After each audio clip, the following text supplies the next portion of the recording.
That's Charles and Eddie. Would I lie to you? Well, sometimes. I got a wonderful book here. And when we get a new book in, we like to drop it on just, oh, look at that. That's a substantial book. That is a substantial book. It's called Mother of Millennials. Mum is Catherine. Hello. Welcome. Hi. Nice to have you here. And the Millennials are Sally and Harriet. Hello. Hello. How are you? Nice to see you. And all together.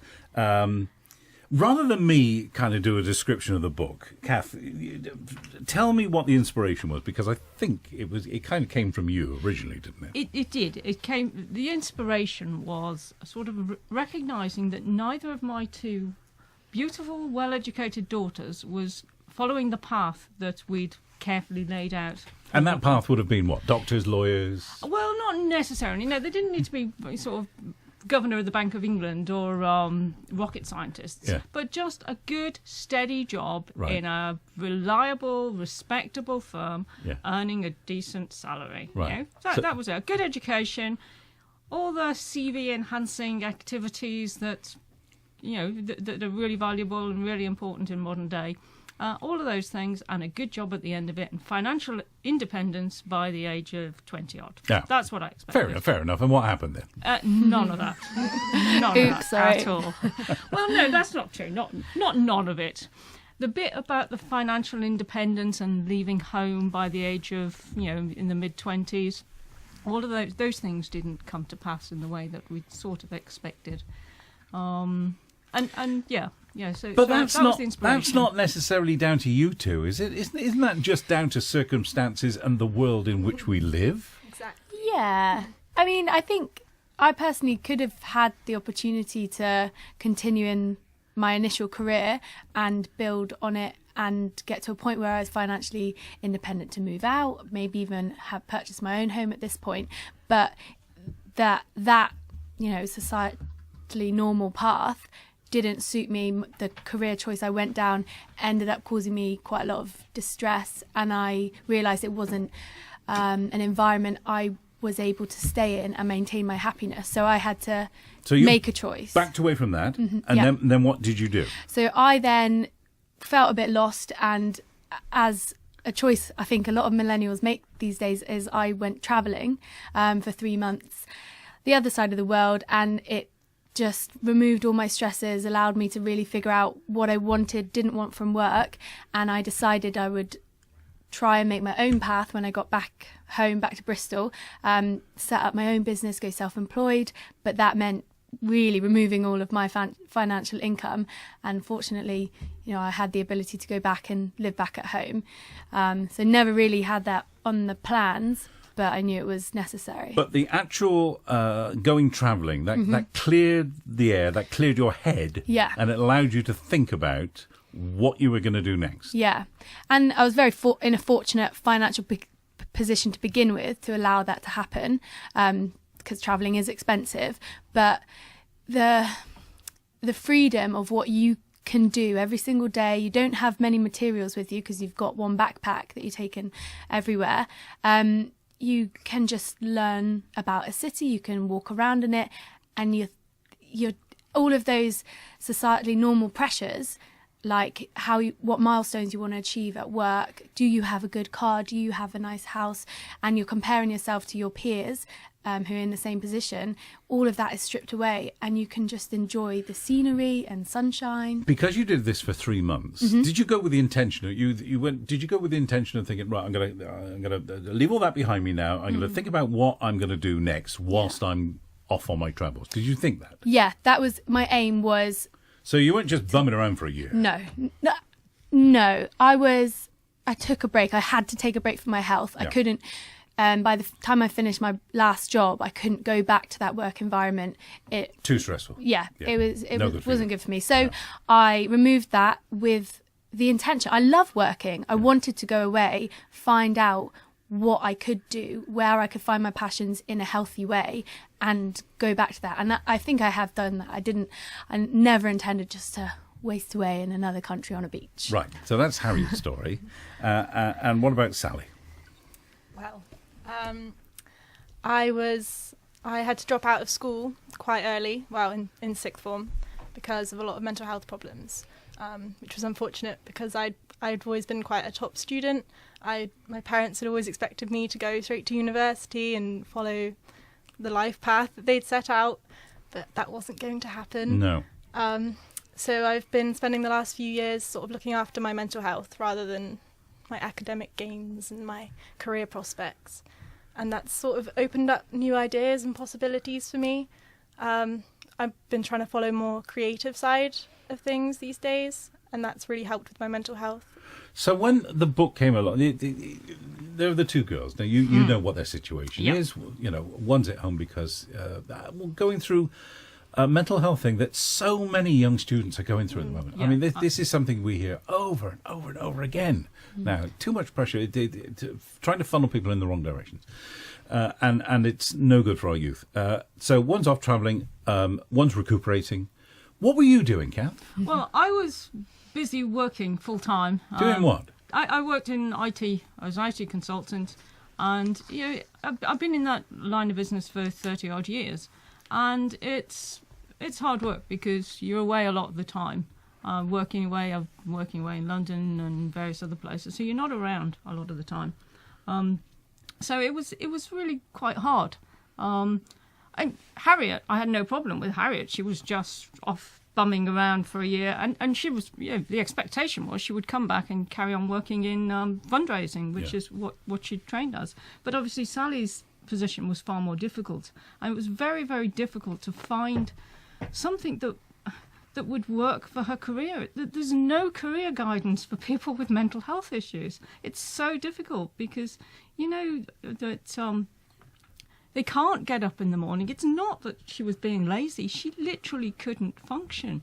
And there were times that, she was almost comatose. So there's no way that people in that situation can go out to work. No, that's not about being lazy. about And lazy. they can't That's- go back to no, education because someone as intelligent as Sally could barely do a simple sum. Yeah. She just couldn't concentrate because of the medication. So we need better ways of dealing with helping people in those situations, and not to consider them as sort of written off at the age of 16, 17 because they've dropped out of school, but to recognise that isn't the right path for a lot of people with mental health problems. So given the situation of the three of you, how does that lead to this book?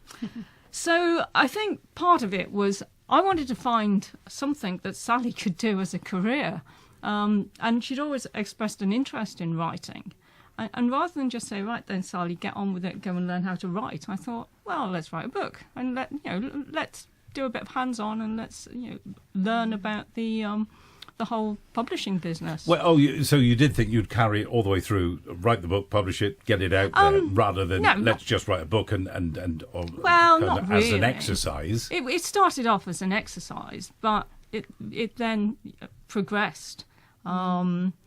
Initially it was just let's see how difficult it is to write a book. But as I was discussing the book with all my work colleagues, it became obvious that a lot of people my age group, 50s and over, really had no clue about the life of their millennial children. They didn't get all the sexual orientations that have sprung into existence. They didn't get their boomerang children who kept coming home and not moving out and getting a proper job or all of those things. They really didn't understand that. And I So thought, you didn't understand them. Did you understand Mum? Vaguely. Vaguely. Yeah. Well, Yeah, I think there's never been any weird and wonderful things that have happened, like top down. It's always come from us upwards, I think. You've just been had a lovely, stable childhood and household. Yeah, I think we've helped Mum understand herself a little bit more as well. Absolutely. Yes. Since Sally's mental illness and since starting writing this book, I've done so much research into the big issues of the day, and mental illness is definitely one of those.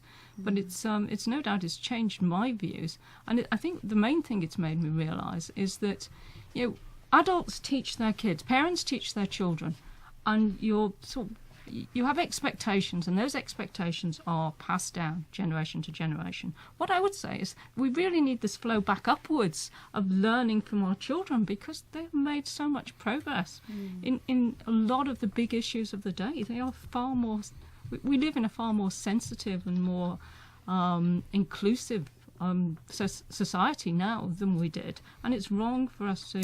We can't keep up, Kath. Well, we can't keep up. We can't. Absolutely. We can't keep but up. We should. It's important that we do. Yeah, it is. We rely on our children to re-educate us about everything that's going on around Absolutely. you. Just in terms of the content of the book, and what's in there. Did you each take a chapter, or did you all write it together, or did you write bits of it each? There is one. The girls have got one chapter each, Yeah. And I've written the rest. But a lot of the writing has been done around lunchtime at Wagamama's and various other places. So, we come together a lot. I mean, we live together most of the time. And what are we finding there? What? Oh, well. Loads of stuff, I think. I think one thing that Mum hasn't mentioned, you asked why did the book come about, and they said, try and find something for Sally's career. But I think a big catalyst was when I rung up my mum from Fiji whilst I was travelling. I think it was on Christmas Day, and I just said, I can't go back into that office environment when I get home. And because that was everything my career and education had led me up to, I go and work in an office environment because I built my educational profile. For me to say that to her was quite scary for both of us, because that was a completely uncharted path that we would, I would need her support in trying to find for myself. So that I remember as being one of the catalysts for her. So my chapter in the book actually is about my journey to that decision, which happened a lot whilst I was travelling, and obviously was started during my bad experience at my previous job, and then I also build upon what I have done since coming home, and how I've tried to find my own path. So that journey for me, I think, also has opened up my mum thinking about work-life balance, what she wants to find from work, because I haven't gone back into that office environment yet. I found other ways to work on my passions. So that's been another way that it's impacted that.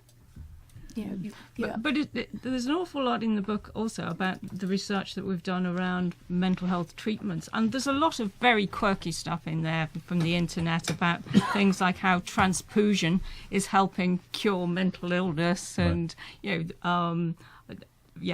a lot of, it covers a lot of subjects. The environment's in there, veganism, mental health. What else is in? There's about virtual reality. That's a really big, important subject. Yeah. Particularly, it's advanced the way it's advancing. Climate change, is that? Climate change, environment aspects. And in relation to that, it's about the two different generations' views on them. So back in your day wasn't. Yeah, I mean, veganism 25, 30 years ago, people were viewed as being very weird.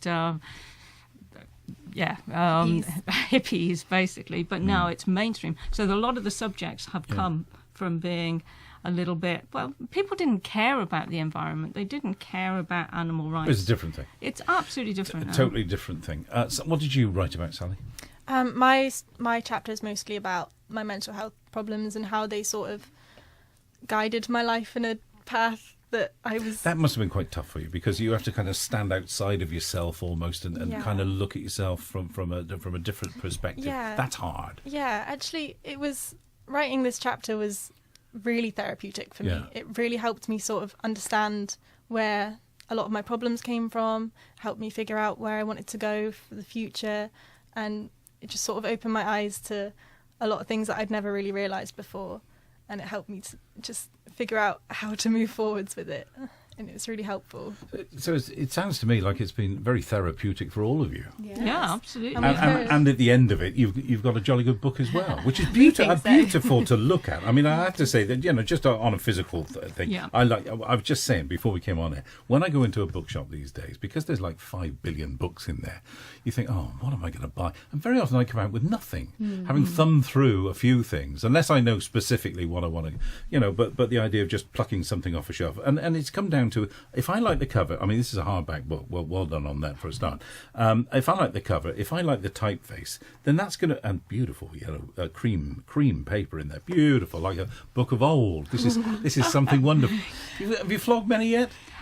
We done have a few. in face-to-face sales. We've done quite well. Yeah, I think locally. Talking to people and saying a little bit about our story, it's amazing what they give back to us and say, oh, yeah, that sounds exactly like me and my daughter or my cousin, something like that. And that's when you can really build like a quick rapport with someone and say, well, read this book because it might help. I think there's a lot of not just personal truth, there's a lot of universal truth in there. Absolutely, and that's quite interesting because I'm now working with a Chinese student to get it out to China. Oh, are you? Absolutely, yeah. From Bristol University.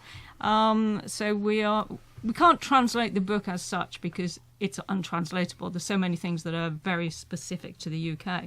But we're writing a companion guide for the book which explains a lot of the terms and starts relating it to, China's going through massive change at the moment, and they're likely to start hitting the same problems that we've been hitting in terms of mental illness and competitiveness of their environment and everything else that all we've of those mentioned. things. So trying to set up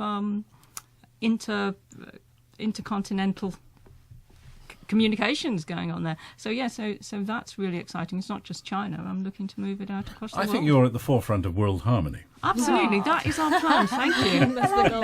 Who'd have thought, eh? Yeah, you put that on the poster.